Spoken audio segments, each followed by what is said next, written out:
الحمد لله الحمد لله الأكرم الذي خلق الإنسان وكرم وعلمه من البيان ما لم يعلم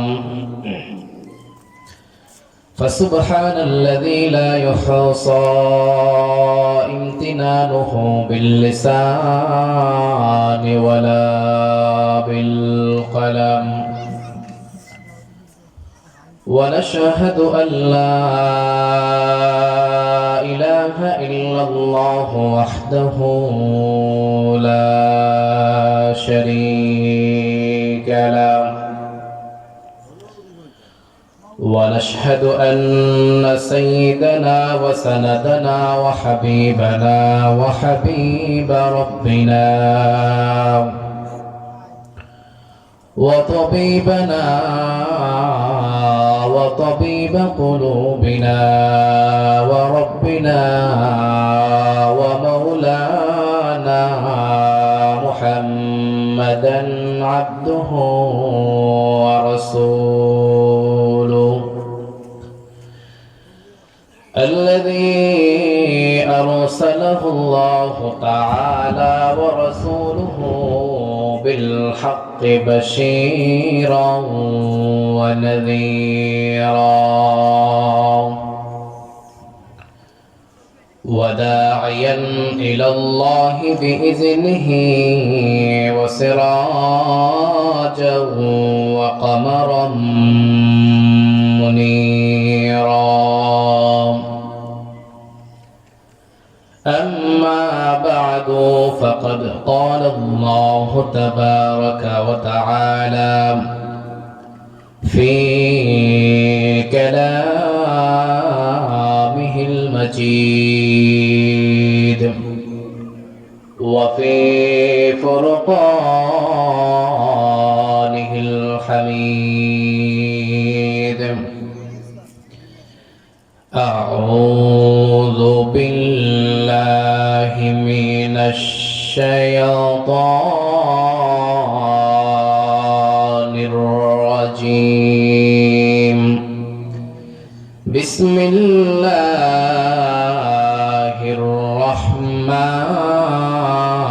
الرحمن الرحيم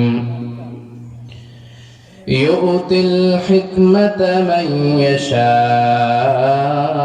ومن يؤت الحكمة فقد أوتي خيرا كثيرا وما يذكر إلا أولو الألباب وقال تعالى يرفع الله الذين آمنوا منكم والذين أوتوا العلم درجات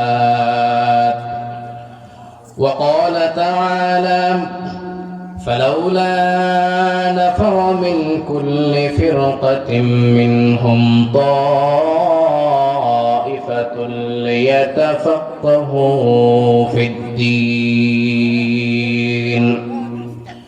وقال النبي صلى الله عليه وسلم خيركم من تعلم القرآن وعلمه وقال رسول الله صلى الله عليه وسلم طلب العلم فريضة على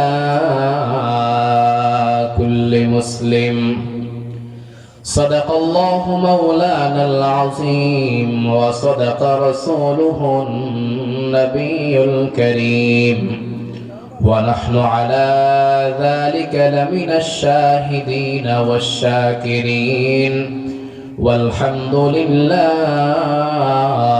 رب العالمين اللهم صل على محمد وعلى آل محمد كما صليت على إبراهيم وعلى آل إبراهيم إنك حميد مجيد اللهم بارك على محمد وعلى آل محمد كما باركت على إبراهيم وعلى آل إبراهيم إنك حميد مجيد بلغ العلا بكماله كشاف الدجى بجماله حسنت جميع خصاله صلوا عليه وآله لا إله إلا الله لا إله إلا الله لا إله إلا الله سبحان الله والحمد لله لا إله إلا الله لا إله إلا الله لا إله إلا الله محمد رسول الله صلى الله عليه وسلم কামিলপুর ইসলামী ঐক্য পরিষদ দক্ষিণবাগ বড়লেখা কর্তৃক আয়োজিত 2 দিন ব্যাপী তাফসিরুল কুরআন মাহফিলের সম্মানিত সভাপতি ও দূর দূরান্ত থেকে আগত ইসলাম প্রিয় সুধী সমাজ, আল্লাহ সুবহানাহু ওয়া তাআলার দরবারে লাখ কোটি শুকর ও সুজুদ যে মহান রব্বুল আলামিন আমাদেরকে ফিতনার এই জামানায় কোরআন এবং হাদিসের কিছু কথা বলা এবং শোনার মতো তৌফিক করে দিয়েছেন। এজন্য আমরা মহান মালিকের দরবারে কালিমাতুল শুকর জ্ঞাপন করি আলহামদুলিল্লাহ। প্রিয় হাজিরিন, কর্তৃপক্ষ আমাকে জানিয়েছেন, একটি বিষয় দিয়েছেন, সেই বিষয়ের আলোকে আপনাদের সামনে কথা বলার জন্য আমাকে জানানো হয়েছে। আর সেই বিষয়টি হলো দুনিয়া ইসলামী শিক্ষা ফজিলত, দুনিয়া এবং আখিরাতে ইসলামী শিক্ষার প্রাধান্য, ইসলামী শিক্ষার ফজিলত, দ্বীনি শিক্ষার ফজিলত সম্পর্কে আপনাদের সামনে যেন আলোচনা করি, একথা আমাকে কর্তৃপক্ষ জানিয়েছেন। তো সেই জানানো অনুযায়ী আমি আপনাদের সামনে কুরআনুল কারীমের 3টি জায়গা থেকে 3টি আয়াতের অংশ বিশেষ পাঠ করেছি। বিশ্বনবী মুহাম্মদুর রাসূলুল্লাহ সাল্লাল্লাহু আলাইহি ওয়াসাল্লামের অসংখ্য হাদিসের ভান্ডার থেকে এই বিষয়কে সামনে রেখে দুইখানা হাদিস আপনাদের সামনে পাঠ করেছি।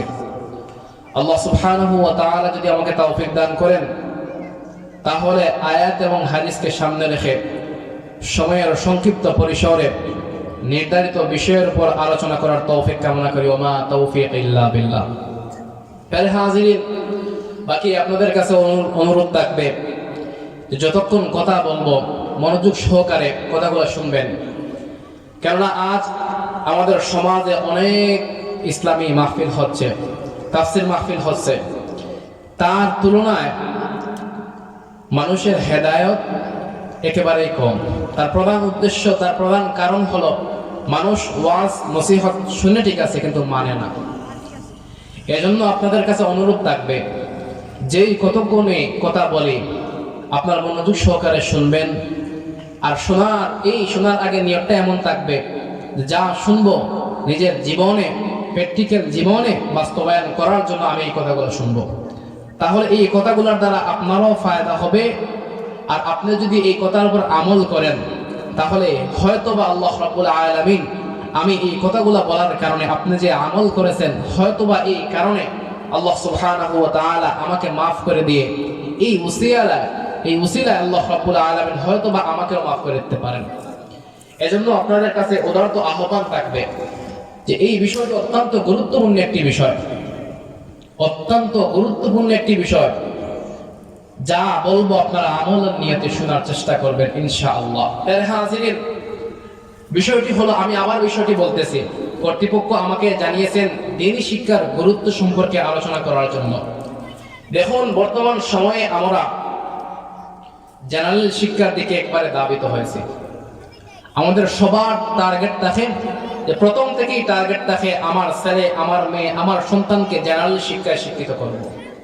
অথচ এই টার্গেটটি এমন হওয়া প্রয়োজন ছিল যে সর্বপ্রথম আমার ছেলে, আমার মেয়ে, আমার ফ্যামিলির একজন গার্জেন যখন সে কথা বলতে শিখবে, ছোট্ট থেকে যখন সে কথা বলতে শিখবে, সে যখন একটু একটু পড়ার যোগ্যতা অর্জন করবে, তখন থেকে তাকে ইসলাম চেনানো আমার প্রয়োজন। তখন থেকে টার্গেট ফিট করার কথা ছিল যে আমরা তাকে যতটুকু ইসলাম না জানলে, যতটুকু শিক্ষা না থাকলে সে ইসলাম পালন করতে পারবে না, ইসলামের বিধিবিধানগুলো জানবে না, ততটুকু তাকে শিক্ষা দেব, তারপর জেনারেল শিক্ষায় শিক্ষিত করব।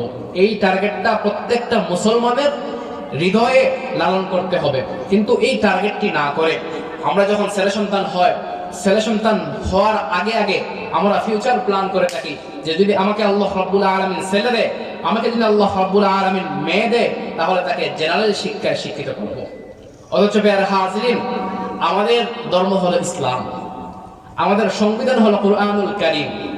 আর আল্লাহ রাব্বুল আলামিন কুরআনুল কারীমের ভিতরে জানিয়েছেন ওয়া মান ইয়াবতাগি গায়রাল ইসলাম, আল্লাহ রাব্বুল আলামিনের কাছে ইসলাম ধর্ম ছাড়া অন্য কোন ধর্ম গ্রহণযোগ্য হবে না।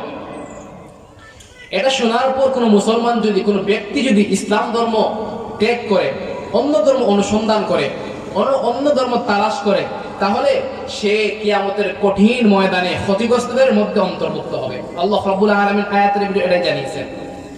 আল্লাহ রাব্বুল আলামিন অন্য আয়াতের ভিতরে জানিয়েছেন ইন্নাদ দীনা ইনদাল্লাহিল ইসলাম। আল্লাহ রাব্বুল আলামিনের কাছে একমাত্র পছন্দের, একমাত্র মনোনীত ধর্ম হল ইসলাম ধর্ম। এজন্য প্রিয় হাজিরিন, আমাদের যখন ইসলাম আমাদের ধর্ম, কোরআন আমাদের সংবিধান, যেই সংবিধান আল্লাহ রাব্বুল আলামিন আপনাকে আমাকে দিয়েছেন আমার আপনার জীবনকে পরিশুদ্ধ করার জন্য, সেই কোরআন থেকে যদি আপনি আমি প্রথমেই সরে যাই, তাহলে সারাটা জীবন আপনি আমি কোরআন থেকে প্রথমেই সরে যাওয়ার কারণে শেষ মুহূর্তে আপনি আমি জাহান্নামে যাব। এজন্য প্রিয় হাজিরিন, ছেলে সন্তান যখন জন্ম নেয় বা জন্মের আগে আমাদের ফিউচার প্ল্যান এমনটা হওয়া দরকার, আমাদের ফিউচার প্ল্যান এমনটা হওয়া প্রয়োজন যে আমরা যখন ছেলে সন্তান জন্ম নেবে, জন্ম নেওয়ার আগ থেকে স্বামী এবং স্ত্রী ফিউচার প্ল্যান এভাবে করবে যে তাকে আমরা জেনারেল শিক্ষায় শিক্ষিত করব, ঠিক আছে, তবে সর্বপ্রথম তাকে আমরা ইসলামের যে বিধিবিধানগুলো রয়েছে, যেগুলো না জানলে সে জাহান্নামে যাবে, সেগুলো তাকে সর্বপ্রথম শিক্ষা দেব।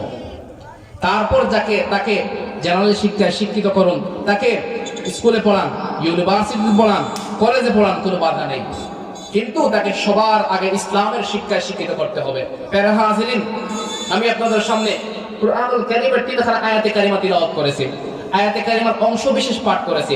বিশ্বনবী মুহাম্মদুর রাসূলুল্লাহ সাল্লাল্লাহু আলাইহি ওয়াসাল্লামের 2 হাদিস আপনাদের সামনে পাঠ করেছি।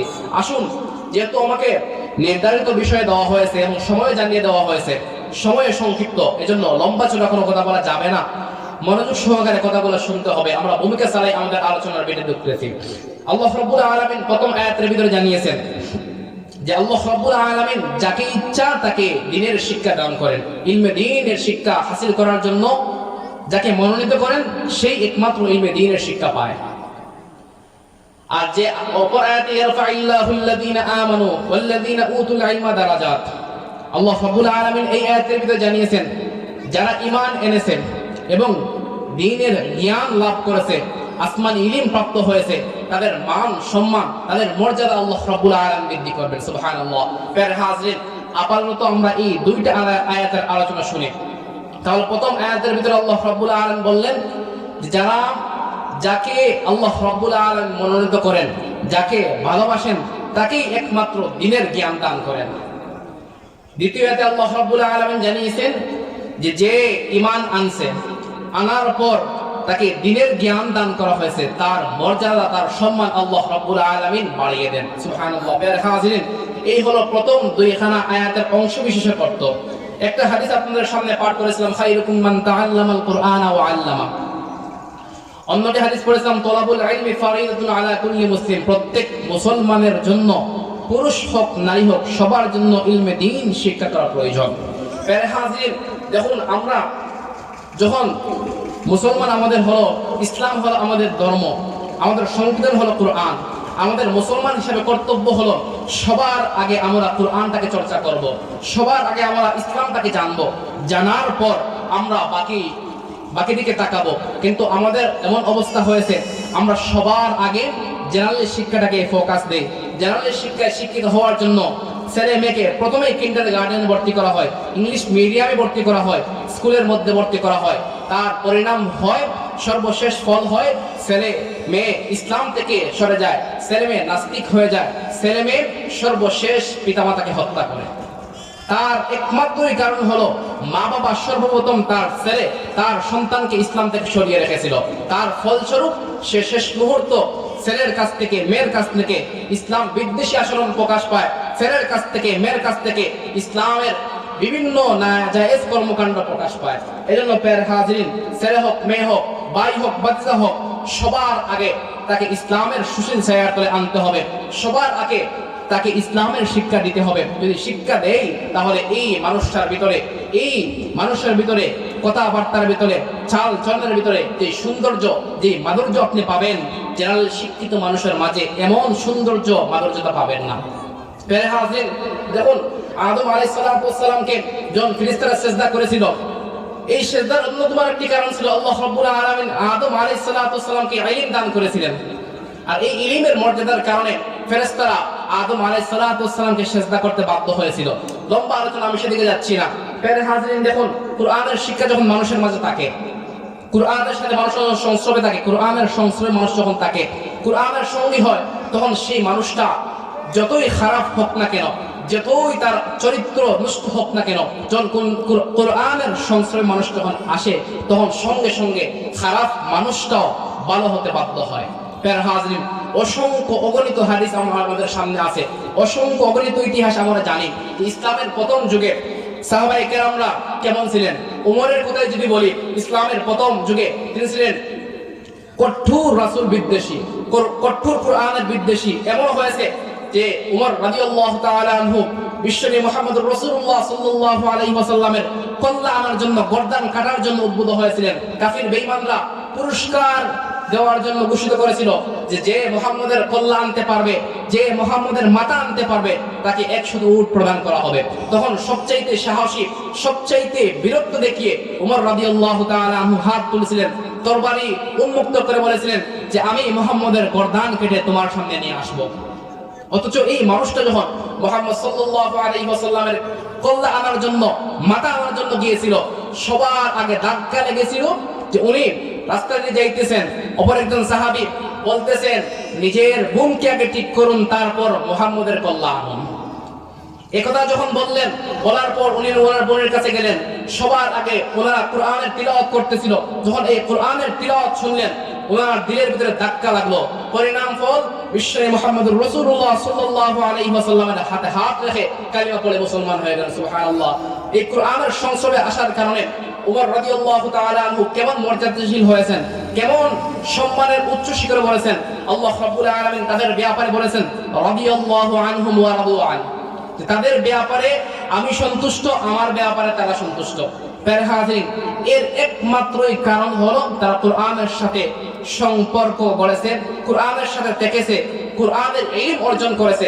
এই ইলমের কারণে আল্লাহ রাব্বুল আলামিন তাদের সম্মান, তাদের মর্যাদা আকাশচুম্বী করে দিয়েছেন। প্যারে হাজরিন, কেমন সম্মান দিয়েছেন, দুনিয়াতে থাকা অবস্থায় তারা জান্নাতের সার্টিফিকেট পেয়েছেন। আজ যদি আমরা কোরআনটাকে চর্চা করি, কোরআনটাকে লালন করি, কোরআনটাকে নিজের জীবন নিজের সংবিধান হিসেবে যদি আমরা মেনে নেই, তাহলে আল্লাহ রাব্বুল আলামিন আপনাকে আমাকেও সম্মানিত করবেন। তার প্রমাণ হলো আমার তিলাওয়াতকৃত আয়াত, ইয়ারফাইল্লাহুল্লাযীনা আমানু ওয়াল্লাযীনা উতুল ইলমা দারাজাত। আল্লাহ রাব্বুল আলামিন এই আয়াতের ভিতরে জানিয়েছেন যারা ঈমান আনছে, যারা ঈমান এনেছে, যারা দ্বীনের জ্ঞান প্রাপ্ত, তাদের সম্মান, তাদের মর্যাদা আমি আল্লাহ রাব্বুল আলামিন বাড়িয়ে দেব। প্যারে হাজরিন, আজ যদি আমরা কোরআনের সঙ্গী হই, কোরআনের সাথী হই, কোরআনটাকে বুঝি, কোরআনটাকে মানি, তাহলে আল্লাহ রাব্বুল আলামিন আপনার আমার সম্মান মর্যাদা দুনিয়াতেও বাড়িয়ে দিবেন। সুবহানাল্লাহ। এজন্য প্যারে হাজরিন, আমরা কোরআনটাকে চর্চা করতে হবে। নিজের সন্তান, নিজের মেয়ে, নিজের ছেলে যখন বুঝতে শুরু করবে, তখন থেকেই তাকে কোরআনের দিকে দাবিত করতে হবে। যখন আমি আমার সন্তান, আমার মেয়েকে কোরআনের দিকে দাবিত করব, যখন আপনার মেয়ে আমার মেয়ে কোরআনটা জানবে, কোরআনটা পড়বে, ছোট্ট থেকে যখন কোরআনের চর্চা করবে, তখন সে বড় হয়ে কখনোই কোরআন বিদ্বেষী কাজ করবে না, আল্লাহ রাব্বুল আলামিন থেকে বিমুখ হয়ে যাবে না। ইলম কত বড় একটি গুরুত্বপূর্ণ বিষয়। এর হাজির লম্বা চড়া কোনো কথা বলা যাবে না, সময় সংক্ষিপ্ত। শুধু আপনাদের সামনে একটি ইতিহাস বলতে চাই। আপনারা সবাই নবী সুলাইমান আলাইহিস সালামের নাম শুনেছেন নাকি? অবশ্যই নবী সুলাইমান আলাইহিস সালামের নাম শুনেছেন। আল্লাহ রাব্বুল আলামিন নবী সুলাইমান আলাইহিস সালামকে এমন সম্মান, এমন মর্যাদা, এমন পাওয়ার দিয়েছিলেন, তার মতো দ্বিতীয় ব্যক্তি পৃথিবীতে পাওয়া যায় না। তো নবী সুলাইমান আলাইহিস সালাম কি জন্য এত সম্মানিত হয়েছিলেন, কি জন্য সম্মানের আসনে বসেছিলেন, আসুন আমরা জানি। আল্লাহ রাব্বুল আলামিন নবী সুলাইমান আলাইহিস সালামকে তিনটি প্রস্তাব দিয়েছিলেন। আল্লাহ সুবহানাহু ওয়া তাআলা নবী সুলাইমান আলাইহিস সালামকে তিনটি প্রস্তাব দিয়েছিলেন। তিনটি প্রস্তাবের কথা নবী সুলাইমান আলাইহিস সালামকে জানিয়েছেন যে, নবী সুলাইমান, আমি তোমার সামনে তিনটা প্রস্তাব রাখতেছি। এই তিনটা প্রস্তাব থেকে তুমি দেখে একটি বাছাই করবে। যেটা বাছাই করবে তা একবার বলবে, দ্বিতীয়বার বলার কোনো চান্স থাকবে না, সুযোগ থাকবে না। যেটা সিদ্ধান্ত নিবে একবার নিবে, সিদ্ধান্ত চেঞ্জ করার কোনো সুযোগ থাকবে না। আমি তোমার সামনে তিনটা প্রস্তাব রাখতেছি। এই তিনটা থেকে যে কোনো একটি তুমি গ্রহণ করবে। যেটা গ্রহণ করবে একবার বলতে পারবে, দ্বিতীয়বার বলার কোনো সুযোগ থাকবে না, নিজের সিদ্ধান্ত চেঞ্জ করার সুযোগ থাকবে না। এই তিনটা থেকে যে কোনো একটি বাছাই করতে হবে। যখন নবী সুলাইমান আলাইহিস সালামকে আল্লাহ রাব্বুল আলামিন তিনটা প্রস্তাবের কথা জানালেন, ইম্মাল মাল ওয়া ইম্মাল মুলক ওয়া ইম্মাল ইলম, নবী সুলাইমান আলাইহিস সালামকে আল্লাহ রাব্বুল আলামিন যখন তিনটা প্রস্তাবের কথা বললেন, প্রথম প্রস্তাব হলো ইম্মাল মাল। নবী সুলাইমান আলাইহিস সালামের সম্পদ, ধন সম্পদ রাখা হলো। দ্বিতীয় প্রস্তাব হলো ইম্মাল মুলক, নবী সুলাইমান আলাইহিস সালামের সামনে রাজত্ব রাখা হলো। নবী সুলাইমান আলাইহিস সালামের সামনে ইম্মাল ইলম রাখা হলো। এই তিনটা থেকে যে কোনো একটি বাছাই করতে হবে। যখন আল্লাহ সুবহানাহু ওয়া তাআলা নবী সুলাইমান আলাইহিস সালামকে তিনটা প্রস্তাবের কথা জানালেন, তিনটা প্রস্তাব বলার পর বললেন যে যেটা নেবে একটি নিতে পারবে, দ্বিতীয়বার বলার কোনো সুযোগ থাকবে না। যা বাছাই করবে একবার বাছাই করবে, দ্বিতীয়বার বলার সুযোগ থাকবে না। যা নেবে তিনটা থেকে যে কোনো একটি গ্রহণ করতে পারবে। এই তিনটা থেকে যে কোনো একটি যখন গ্রহণ করবে একবার বলবে, দ্বিতীয়বার বলার কোনো সুযোগ থাকবে না। যখন নবী সুলাইমান আলাইহিস সালামকে আল্লাহ রাব্বুল আলামিন তিনটা প্রস্তাব জানালেন, একটা হলো সম্পদের কথা জানিয়েছেন, দুই নম্বর হলো রাজত্বের কথা জানিয়েছেন, তিন নম্বর হলো ইলমের কথা জানিয়েছেন। তখন নবী সুলাইমান আলাইহিস সালাম আল্লাহ রাব্বুল আলামিনকে বললেন, হায় আল্লাহ, দুনিয়াতে চলতে হলে টাকা পয়সার প্রয়োজন, দুনিয়াতে চলতে হলে ক্ষমতার প্রয়োজন, কিন্তু সবার আগে ইলমের প্রয়োজন। আমি আপনার উপর ভরসা করে ইলমটাকে গ্রহণ করলাম। সুবহানাল্লাহ। হাজিরিন, নবী সুলাইমান আলাইহিস সালামের সামনে আল্লাহ রাব্বুল আলামিন তিনটা প্রস্তাব রেখেছিলেন আর বলেছিলেন, এই তিনটা থেকে যে কোনো একটি বাছাই করবা। যা বলবা একবার বলতে পারবে, যা নেবে একবার নিতে পারবে, নিজের সিদ্ধান্ত চেঞ্জ করার কোনো সুযোগ থাকবে না। বলে আল্লাহ রাব্বুল আলামিন নবী সুলাইমান আলাইহিস সালামকে তিনটা সিদ্ধান্তের কথা জানিয়েছিলেন। এক নম্বর হলো রাজত্বের কথা জানিয়েছিলেন, টাকা পয়সার কথা জানিয়েছিলেন। দুই নম্বর হলো রাজত্বের কথা জানিয়েছিলেন। তিন নম্বর হলো ইলমের কথা জানিয়েছিলেন। প্রিয় হাজিরিন, একটু ব্যাখ্যা করার দরকার, প্রয়োজন যে ইলমের কত প্রয়োজন, টাকা পয়সার কত প্রয়োজন, রাজত্বের কত প্রয়োজন। দেখা যায় বর্তমান সমাজে যাদের টাকা পয়সা আছে, দুনিয়ার সবচেয়ে সুযোগ সুবিধা সব কিছু তাদের পক্ষে থাকে। যাদের টাকা পয়সা আছে, যদি টাকা পয়সা কোনো মানুষের থাকে, সে শিক্ষিত হোক অশিক্ষিত হোক, সে মূর্খ হোক গণ্ডমূর্খ হোক, মানুষ তার দিকে তাকায় না, তাকেই সম্মানের আসনে বসায়। যার কাছে টাকা আছে তার সব কিছু আছে। আবার যখন দেখা যায় যার রাজত্ব আছে তার জন্য টাকা পয়সা নাই, তার রাজত্ব আছে, তার পাওয়ার আছে, তার টাকা পয়সা, সব টাকা পয়সা তার হয়ে যাবে। একজন এলাকায় যদি মাতব্বর থাকে, একজন পাওয়ারফুল ব্যক্তি থাকে, তার টাকা পয়সা না থাকলেই চলে। যাকে ধরবে সেই তাকে টাকা দিতে বাধ্য হবে, কেননা তার পাওয়ার আছে, তার ক্ষমতা আছে। এই ক্ষমতার প্রয়োগ করে তার কাছে টাকা নিয়ে যায়।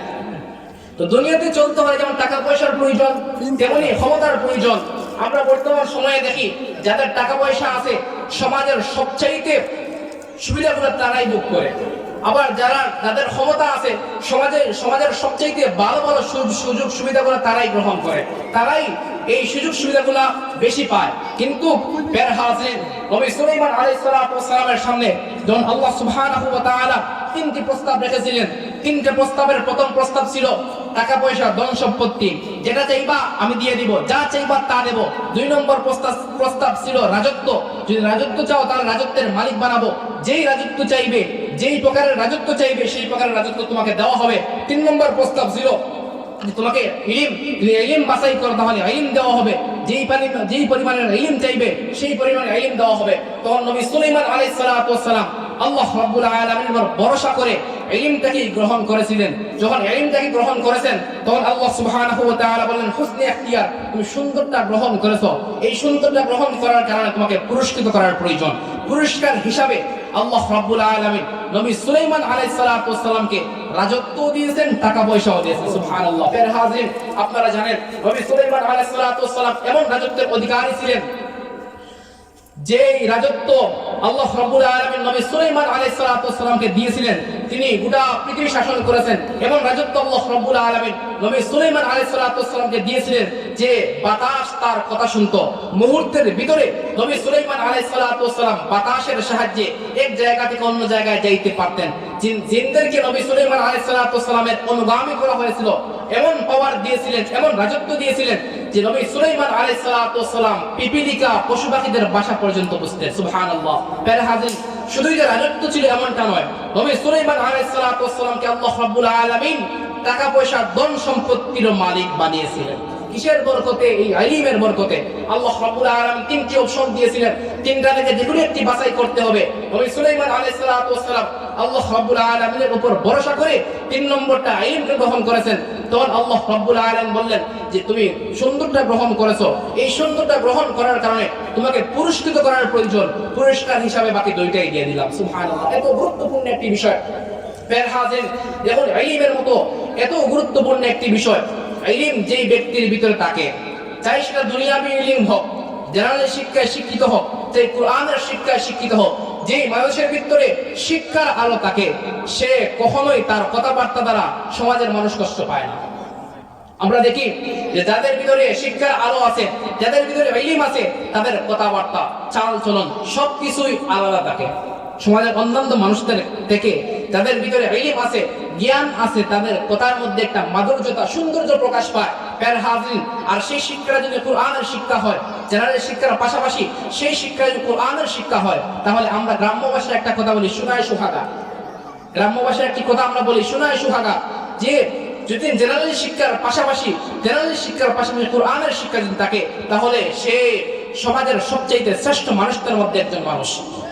কেননা বিশ্বনবী মুহাম্মদ রাসূলুল্লাহ সাল্লাল্লাহু আলাইহি ওয়াসাল্লাম বলেন যে সমাজের সবচাইতে শ্রেষ্ঠ মানুষ হলো খায়রুকুম মান তাআল্লামাল কুরআনা ওয়া আল্লামা, যারা ধর্মীয় শিক্ষা, দ্বীনি ইলম তলব করে, অন্বেষণ করে এবং অন্যকে দ্বীনি ইলম শিক্ষা করে এবং অন্যকে শিক্ষা দেয়, সমাজের সবচাইতে শ্রেষ্ঠ মানুষ হলো তারা। এই ইলমের কত গুরুত্ব! প্রিয় হাজিরিন, নবী সাল্লাল্লাহু আলাইহি ওয়াসাল্লাম হাদিসের ভিতরে বলেন, যারা ইলম অন্বেষণ করে, যারা ইলম তলব করে, যারা ইলম অর্জন করে, তাদের ব্যাপারে বিশ্বনবী মুহাম্মদ রাসূলুল্লাহ সাল্লাল্লাহু আলাইহি ওয়াসাল্লাম বলেন, তারা যখন কোন রাস্তা দিয়ে হাঁটে তখন তাদের পায়ের নিচে ফেরেশতারা তাদের ডানা মেলিয়ে দেয়। যখন তারা জমিনে বিচরণ করে তখন তাদের জন্য পিপিলিকা পর্যন্ত কুল কায়নাত তাদের জন্য দোয়া করে, তাদের জন্য কুল কায়নাত দোয়া করে। কি জন্য? এই ইলমের বরকতের কারণে, ইলমের সম্মানের কারণে। প্রিয় হাজিরিন, বিশ্বনবীর সাহাবী আবু হুরায়রা রাদিয়াল্লাহু তাআলা হাদিস বর্ণনা করেন, বিশ্বনবী মুহাম্মদ রাসূলুল্লাহ সাল্লাল্লাহু আলাইহি ওয়াসাল্লাম বলেন, বিশ্বনবী মুহাম্মদ রাসূলুল্লাহ সাল্লাল্লাহু আলাইহি ওয়াসাল্লাম হাদিসের ভিতরে বলেন, বিশ্বনবীর সাহাবী আবু হুরায়রা রাদিয়াল্লাহু তাআলা আনহু বলেন যে বিশ্বনবী বলেন, মানুষ যখন মারা যায়, মারা যাওয়ার পর মানুষের আমলের খাতা বন্ধ হয়ে যায়, কিন্তু 3টি আমল এমন আছে যে মানুষ মারা যাওয়ার পরও তার এই 3টা আমল বহাল থেকে যায়। বিশ্বনবী মুহাম্মদুর রাসূলুল্লাহ সাল্লাল্লাহু আলাইহি ওয়াসাল্লাম বলেন, মানুষ যখন মারা যায়, মারা যাওয়ার পর তার 3টা আমল এমন আছে যে তিনটা আমল মারা যাওয়ার পরেও যখন আমলের খাতা বন্ধ হয়ে যাবে, তিনটা আমল এমন আছে যে এই তিনটা আমল বহাল থেকে যায়। কোন মানুষ যখন মারা যাওয়ার পর তার আমলের খাতা বন্ধ হয়ে যায়, তার আমল করার মতো যোগ্যতা থাকে না, তার সওয়াবের কাজ করার মতো যোগ্যতা থাকে না, কেননা তার প্রাণ পাখি বাহির হয়ে গিয়েছে, রূহ বাহির হয়ে গিয়েছে। সে চাইলেই আর আমল করতে পারবে না, সে চাইলেই আর নেক কাজ করতে পারবে না। কিন্তু বিশ্বনবী মুহাম্মদুর রাসূলুল্লাহ সাল্লাল্লাহু আলাইহি ওয়াসাল্লাম বলেন যে মানুষ মারা যাওয়ার পরও তিনটা আমল এমন আছে, এই তিনটা আমল মানুষ মারা যাওয়ার পরও বহাল থেকে যায়। এই তিনটা আমলের মধ্যে প্রথম হলো সদকা জারিয়া, এমন দান সদকা যেই দান সদকা করেছিল আল্লাহ রাব্বুল আলামিনকে রাজি খুশি করার জন্য। 2 নম্বর হলো ইলমের মতো গুরুত্বপূর্ণ জিনিস। 3 নম্বর হলো নেক সন্তান। ফের হাজির, একটু চিন্তা করে দেখুন, এত গুরুত্বপূর্ণ আমল মানুষ যখন মারা যাওয়ার সঙ্গে সঙ্গে তার আমলের খাতা বন্ধ হয়ে যায়, আমল করার মতো আর যোগ্যতা থাকে না, আমল করার মতো ক্ষমতা থাকে না, তারপরও তিনটা আমল তার বাকি থাকে। 1 নম্বর হলো সদকা জারিয়া, যে দান সদকাগুলো আল্লাহ রাব্বুল আলামিনকে রাজি খুশি করার জন্য করেছিল এমন দান সদকা। আর হলো এমন ইলম, যে ইলম অর্জন করেছিল আল্লাহ রাব্বুল আলামিনকে সন্তুষ্টি করার জন্য। এই ইলম অর্জন করার পর সে নিজে শিক্ষা করেছে, অপরকে শিক্ষা দিয়েছে। উদাহরণস্বরূপ যদি একটি উদাহরণ দেই তাহলে বুঝতে সহজ হবে বিষয়টি, ইলমের কথা। যেমন উদাহরণস্বরূপ আমাকে আমার শিক্ষক, আমার উস্তাদ, আমার মাদ্রাসায় পড়েছি, মাদ্রাসায় পড়তে গিয়ে দ্বীনের যে শিক্ষাগুলো আমার উস্তাদ থেকে আমি পেয়েছি, উদাহরণস্বরূপ বলি, যে শিক্ষাগুলো আমি পেয়েছি আমার উস্তাদ, আলহামদুলিল্লাহ অনেক উস্তাদরা এখনো জীবিত আছেন, আবার অনেক উস্তাদ মৃত্যুবরণ করেছেন।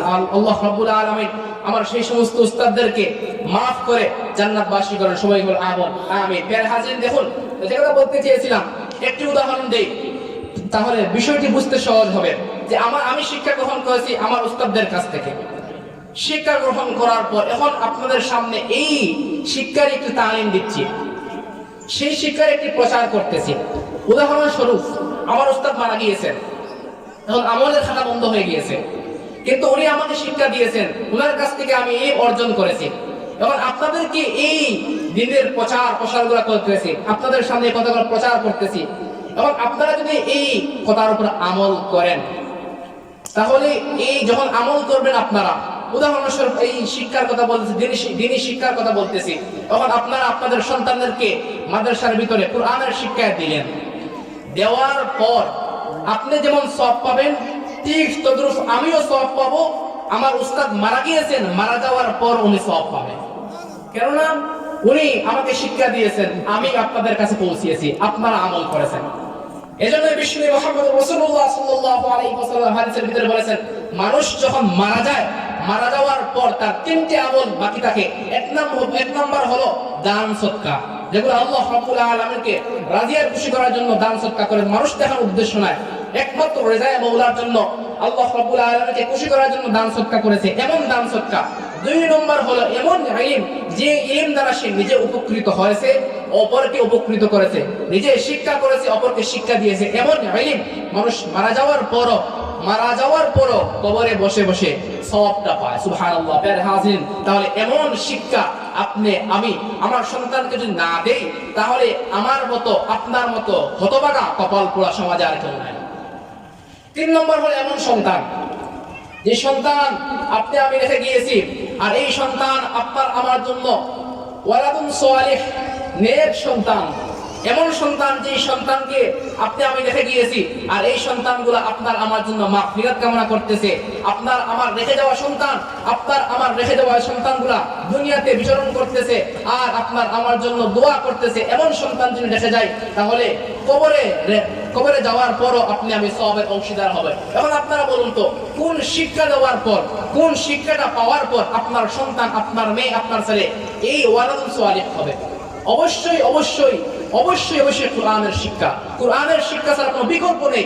কোরআনের শিক্ষা ছাড়া কোনো মানুষ নেককার হতে পারবে না, কোরআনের শিক্ষা ছাড়া ওয়ালাদুন সালিহ হতে পারবে না। কেননা যেই সন্তানের ভিতরে কোরআনের শিক্ষা নাই, যে সন্তান কোরআনমুখী না, সে কখনোই আপনার জন্য মাগফিরাত কামনা করবে না, সে কখনোই আপনার জন্য দোয়া করবে না। তার চাক্ষুষ প্রমাণ আমাদের সামনে বর্তমান আছে। আমাদের এলাকার ভিতরে এমন ঘটনা অহরহ ঘটতেছে যে ছেলের হাতে বাবা খুন, ছেলের হাতে বাবা খুন, ছেলের হাতে মার ইজ্জত নষ্ট হচ্ছে, মার সাথে বাবার সাথে ছেলে খারাপ আচরণ করতেছে, মেয়ে খারাপ আচরণ করতেছে। তার প্রধান কারণ হলো এই মা বাবা তাকে ছোট্ট থাকতে কোরআনের শিক্ষা দেয় নাই। এজন্য প্যারে হাজির, আপনাদের কাছে জোর হাত থাকবে, জেনারেল শিক্ষায় শিক্ষিত করুন, কোনো বাধা নেই। আপনার সন্তানকে জেনারেল শিক্ষা দেন, কোনো আলিম, কোনো উলামায়ে কেরাম আপনাকে বাধা দেবে না। তবে শর্ত হলো সবার প্রথমে তাকে ইসলামী শিক্ষা দিতে হবে। যদি ইসলামের শিক্ষা না দেন তাহলে কবরে গিয়েও আপনাকে দুনিয়াতেও আপনার এই সন্তান লাঞ্ছিত করবে, অপমানিত করবে। আপনি যখন কবরে চলে যাবেন আর এই সন্তানটি আপনি রেখে গিয়েছেন নাজায়েজ কর্মকাণ্ডগুলো করেছে, কোরআনের শিক্ষা না দেওয়ার কারণে, কোরআন না জানার কারণে নাজায়েজ কর্মকাণ্ডের মধ্যে আপনার সন্তান লিপ্ত হয়েছে, এর একটি গুনাহ, এর একটি বাট আপনিও কবরে শুয়ে শুয়ে পাবেন। এজন্য প্যারে হাজির, সন্তানকে কোরআনের শিক্ষা দিতে হবে। কোরআনের শিক্ষা যদি না দেন তাহলে এই সন্তান থেকে কখনোই সুন্দর আচরণ, আখলাকে হাসানা, সুন্দর আচরণ এই সন্তান থেকে আশা করা যায় না। প্যারে হাজির, অন্য একটি আয়াত পড়েছিলাম, ফালাউলা নাফারা মিন কুল্লি ফিরকাতিন মিনহুম তাইফাতুল লিয়াতাফাক্কাহু ফিদ্দীন। তাহলে এই কয়েকটি হাদিস থেকে আমরা জানতে পারলাম, প্রথম দুই আয়াত থেকে ইলমের ফজিলত সম্পর্কে জানতে পারলাম, কোরআনের শিক্ষার ফজিলত সম্পর্কে জানতে পারলাম। আরো অসংখ্য হাদিস আছে, অসংখ্য গণিত হাদিস আছে, সেগুলো আপনাদের সামনে প্রকাশ করতে অনেক সময়ের প্রয়োজন, সেগুলো আলোচনা করতে হলে অনেক সময়ের প্রয়োজন। প্রিয় হাজিরিন, এখন শুধু এতটুকুই বলতে চাই, কি পরিমাণ ইলম শিক্ষা করতে হবে। আপনার সন্তান, আপনার মেয়েকে, আপনার ফ্যামিলির গার্জিয়ান, আপনি ফ্যামিলির গার্জিয়ান, আপনার ছেলেকে, আপনার ফ্যামিলির সদস্যকে কি পরিমাণ ইলম শিক্ষা করাতে হবেই হবে। আসুন আমরা জানি, আল্লাহ রাব্বুল আলামিন আমার তেলাওয়াতকৃত 3 নম্বর আয়াতের অংশের ভিতরে বলেন যে ফালাউলা নাফারা মিন কুল্লি ফিরকাতিন মিনহুম তাইফাতুল লিয়াতাফাক্কাহু ফিদ্দীন। এই আয়াতের আগের অংশ অনেক ব্যাখ্যা বিশ্লেষণ রয়েছে, একটি ইতিহাসের সাথেও সংযুক্ত রয়েছে, সেদিকে আমরা যাচ্ছি না। শুধু এই আয়াতের মফহুমটি আমরা বুঝি। এই আয়াতের সারসংক্ষেপ হলো, আল্লাহ রাব্বুল আলামিন এই আয়াতের ভিতরে জানিয়েছেন ফালাউলা নাফারা মিন কুল্লি ফিরকাতিন মিনহুম তাইফাতুল লিয়াতাফাক্কাহু ফিদ্দীন, যে তোমাদের বড় দল থেকে ছোট্ট একটি দল যদি ইলমে দ্বীন শিক্ষা করে তাহলে যথেষ্ট হয়ে যাবে। এই আয়াতের সারসংক্ষেপ অর্থ হলো, সারসংক্ষেপ, এই আয়াতের সারসংক্ষেপ হলো, তোমাদের প্রত্যেক বড় দল থেকে ছোট্ট একটি দল যদি ইলমে দ্বীন হাসিল করে, ইলমে দ্বীনের শিক্ষা অর্জন করে তাহলে যথেষ্ট হয়ে যাবে। এই আয়াতটি আমরা অর্থ শুনলাম, জানলাম। বিশ্বনবী মুহাম্মদুর রাসূলুল্লাহ সাল্লাল্লাহু আলাইহি ওয়াসাল্লাম বলেছেন, তালাবুল ইলমি ফারিদাতুন আলা কুল্লি মুসলিম। প্রত্যেক মুসলমান পুরুষ নারী যেই হোক, মুসলমান পুরুষ নারী সবার জন্য ইলমে দ্বীন শিক্ষা করা ফরজ। প্রিয় হাজিরিন, এখানে একটি বুঝার বিষয় আছে। আল্লাহ রাব্বুল আলামিন আয়াতের এই অংশের ভিতরে জানালেন যে প্রত্যেক বড় দল থেকে ছোট্ট একটি দল যদি ইলমে দ্বীন শিক্ষা করে তাহলে যথেষ্ট হয়ে যাবে। এই আয়াতের ভিতরে একটু হালকা হালকা লাগতেছে, সহজ সহজ লাগতেছে। আর যখন এই আয়াতের উল্টো আমরা হাদিসটা শুনি, বিশ্বনবী মুহাম্মদুর রাসূলুল্লাহ সাল্লাল্লাহু আলাইহি ওয়াসাল্লাম তালাবুল ইলমি ফারিদাতুন আলা কুল্লি মুসলিম, এই হাদিসখানা যখন আমরা শুনি, এই হাদিসে বিশ্বনবী মুহাম্মদুর রাসূলুল্লাহ সাল্লাল্লাহু আলাইহি ওয়াসাল্লাম বলেছেন প্রত্যেক মুসলমান ব্যক্তির জন্য, নারী পুরুষের জন্য ইলমে দ্বীন শিক্ষা করা ফরজ। শুধুই ফরজ না, ফরজে আইন, একটু কঠোরতার সাথে বলেছেন। এখন আসুন দেখা যায় এই আয়াত এবং হাদিসের ভিতরে একটা দ্বন্দ্ব লেগে যায়। আয়াতে আল্লাহ বললেন যে বড় দল থেকে ছোট দল যদি ইলমে দ্বীন শিক্ষা করে, কিছু সংখ্যক মানুষ যদি ইলমে দ্বীন শিক্ষা করে তাহলে যথেষ্ট হয়ে যাবে। হাদিসে বিশ্বনবী মুহাম্মদুর রাসূলুল্লাহ সাল্লাল্লাহু আলাইহি ওয়াসাল্লাম বললেন প্রত্যেক মুসলমানের জন্য ইলমে দ্বীন শিক্ষা করা ফরজ। শুধুই ফরজ না, ফরজে আইন। এখন আসুন, সময় কমে গেছে, আমি সংক্ষেপে বলতে চাই আয়াতের ভিতরে আল্লাহ রাব্বুল আলামিন যে ইলমের কথা বলেছেন এটি হলো উচ্চতর ইলমের কথা। যেই ইলম যদি এলাকার ভিতরে এলাকা ভিত্তিক একজন আলিম থাকেন, এলাকা না নিয়ে ইউনিয়ন ভিত্তিক যদি একজন আলিম থাকেন, ইউনিয়ন বাদ দিয়ে যদি থানা ভিত্তিক, জেলা ভিত্তিক একজন বড় আলিম থাকেন উচ্চতর ইলমের জন্য, তাহলে যথেষ্ট হয়ে যাবে। কিন্তু বিশ্বনবী মুহাম্মদুর রাসূলুল্লাহ সাল্লাল্লাহু আলাইহি ওয়াসাল্লাম যে ইলমের কথা বলেছেন সেটা হলো বেসিক লেভেলের ইলম, যেগুলো না জানলেই না।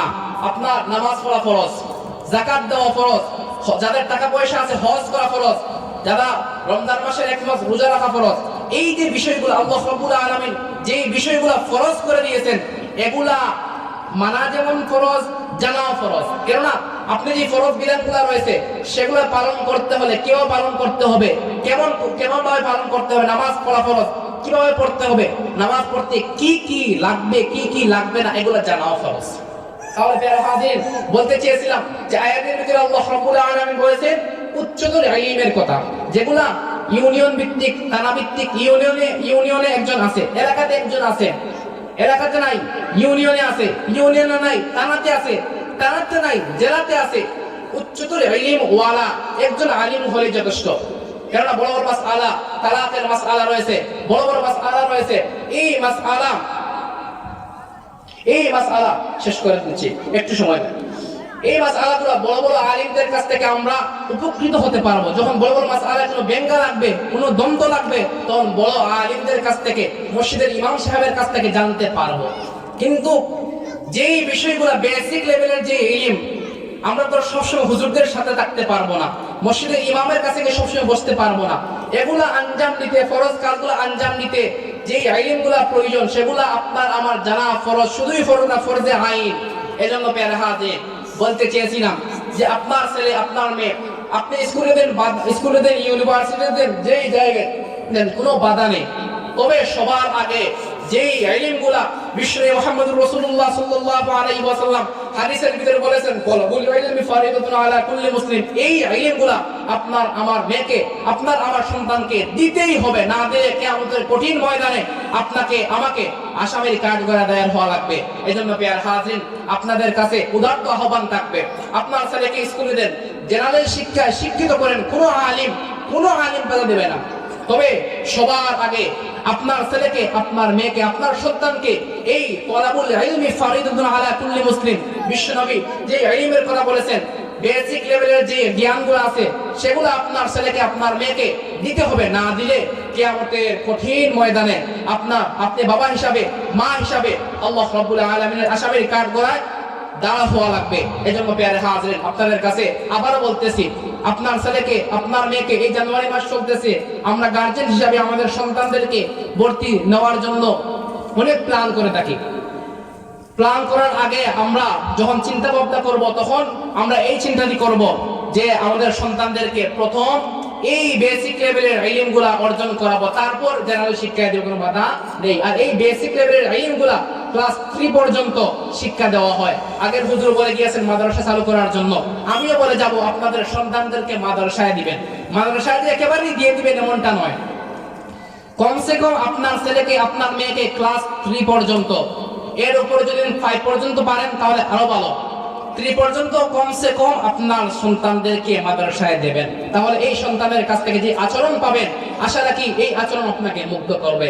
যা আলোচনা করলাম, আল্লাহ সুবহানাহু ওয়া তাআলা সবার প্রথম আমাকে আমল করার তৌফিক দান করুক এবং আপনাদেরকে আমল করার তৌফিক দান করুক। ওয়া আখিরু দাওয়ানা আলহামদুলিল্লাহি রাব্বিল আলামিন। আসসালামু আলাইকুম।